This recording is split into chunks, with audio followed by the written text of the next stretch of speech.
honest, I think people are prepared to give up a little bit of their liberty, aren't they? Just a bit. I mean, yeah, it's okay. I mean, if you got nothing to hide, it's not really a problem, is it? I think we should be just a bit further on what we've allowed here. I think we've been too democratic and we've been too soft. What it's done to people who wish to demonstrate is increasingly worrying. A lot of demonstrations, both at Genoa, at the G8 at Gleneagles, many other places around the world, there is no wish of those who demonstrate, in my view, for violence. They disagree profoundly with what their governments are doing. I'm not saying whether they're right or wrong. I'm simply saying that they should have the right to do so without harassment, intimidation, or indeed being charged, attacked, and being seriously injured. Because the only ones who are going to be allowed to have the big loudspeakers out in the public areas, just like in China, are going to be the state. I must say one of the things that does concern me is Brian Hoare, who camped outside Parliament in the square, which actually faces the parliamentary buildings, faces the large iron gates where ministers come in and MPs go in and out. It may be ignored, he may be laughed at, he may be mocked, but at least he is able to do it, and some people may listen, and you may have more effect than we realise. Now, we call that, we used to call that free speech. What about the Freedom Lady, the Statue of Liberty? Well, I did hear a rumor that the Statue of Liberty has been brought in for questioning. She may be with Al-Qaeda. You're probably right. 6 times they've taken me to court. Oh no, we took them to court this time, by the way. We took Mr. Charles Clark, the Home Secretary, and Mr. Ian Blair, the Commissioner of Police. I was the complainant, they were the defendants. And it was found in my favour. It is very much a concern that we've actually got an Act of Parliament which in one of its sections is clearly designed to prevent him or people like him putting across a message which they feel passionately about and which could be heard within the confines of Parliament. I find that very worrying. I bullhorned Parliament 3 days before the law went into effect. George Bush carried out 9/11. Do you think some people in a cave were able to have NORAD stand down? Do you think that people in a cave were able to have all of this happen? It's a total and complete fraud. The New World Order is using terror to scare you into submission, and they will be defeated. And here in this supposed free country where they're trying to pass a law to stop this, they're here to talk to us. I witnessed local activists bullhorning Parliament, and the local police didn't have a problem with that. But as soon as I got on the bullhorn and began talking about pertinent issues, they became very upset and enrolled me into some type of troublemaker database. You've got to understand that government stand to gain from terror, to scare you into submission to attack. Dick Cheney, in September of 2000, openly wrote a document called Rebuilding America's Defenses, and he said we need a Pearl Harbor event. The U.S. government wants to carry out terror attacks to blame it on their enemies. 9/11 was a self-inflicted wound. 9/11 was an inside job. It was orchestrated. It was engineered by the globalists. A few weeks after returning to the United States, I then read in the newspapers in horror that I had indeed been enrolled in a terrorist database.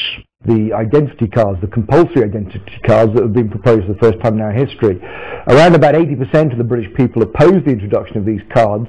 And it's not just cards, it's the databases that go behind that allows the state to access private information and so on.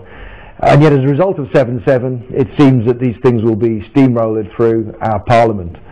Wherever we look at the moment, there are assaults on civil liberties as a result, of course, of the so-called war on terror. Similar guidelines have been implemented inside the United States. A Virginia anti-terror training manual lists property rights activists as potential terrorists.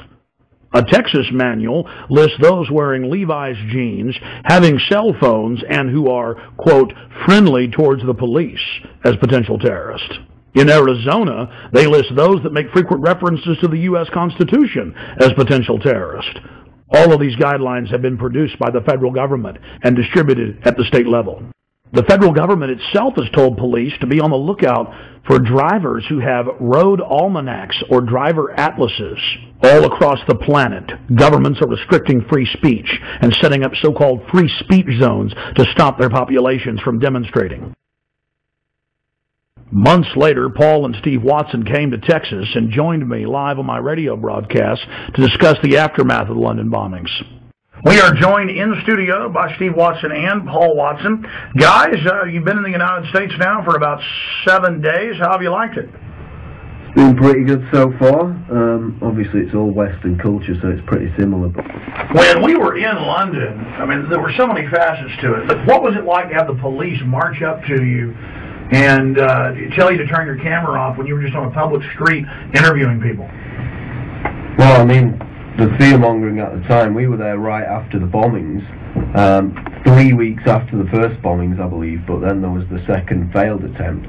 So the state of panic was still quite high, even though Londoners basically were apathetic to the attack. They just got on with their lives. They weren't really buying the government propaganda on it. We had case after case where we'd be out on the street doing interviews with people, and we'd be showing the video cameras, and there were people working right there at the Hard Rock Cafe, and I'm like, look at these cameras, they're everywhere, they're in plain view, and the manager comes out and goes, you know, thanks for showing me that, I've never noticed those. What's your name, sir? Charlie. I'm Alex, nice to meet you, Charlie. How you doing? Good. What do you think of the new symbol of the United Kingdom is going to switch from the Union Jack to the black surveillance camera? Well, you know, there's plenty going on in London, so they need this surveillance camera everywhere. But, I mean, it's going to be the new national symbol, or of course I'm being sarcastic, but really, it has become the national symbol. 4+ million surveillance cameras in the great city of London alone. What to say about it? You know, I don't even see them there. You don't see them? They don't exist? No. 4 million in the city? That's the first time I've even noticed they're there, and I've been working here a year. Out of sight, out of mind, huh? That's it. That's kind of Orwellian, though. You seem like a smart guy, but did you know only the smartest people in the inner party know how to engage in doublethink and doublespeak, where you don't even notice the cameras that are there? In fact, if you say they're not there, they're not there. Here, together, let's say they don't exist. All right, they don't exist. 2 plus 2 equals 5. Hey. Hey, you could get an inner party membership. All right, I'm into it. I mean, that was actual doublethink. Steve, Paul, you want to comment on that? Well, let me read a quote from Orwell from 1984. Doublethink is an unending series of victories over your own memory, reality, control. To know and not to know, to be conscious of complete truthfulness while telling carefully constructed lies, to hold simultaneously two opinions which cancelled out knowing them to be completely contradictory and believing in both of them, to use logic against logic to repudiate morality while laying claim to it. And this is exactly what we saw over and over again in London. You've got a nest of, what, 6 or 7 cameras, and people are out there saying they've never noticed them. It's like, it's a survival mechanism to deny reality, but at the end of the day, it's not even a survival mechanism, it's quite dangerous. We were asking the attitudes of taxi drivers about the bombings, they were all quite ambiguous, they kind of believed the government line at that point. Do you ever wonder who's really behind it? Well, I've heard there's people who think that it's other governments are behind it. You know, British government, American government, people have said that. Oh, really? You heard that some people think it's the government? Yeah. Yeah, I've heard that. Really? How popular is that view? Pretty unpopular, I would have thought. It is straight out of George Orwell's 1984. This poor woman thinks that if you give up your liberty, you supposedly get freedom. Yeah, well, we went to Stockwell tube station where they shot the Brazilian man. We basically noticed this woman who was working on the fruit stall. She'd been interviewed on the BBC. I'd seen her on there, so we went over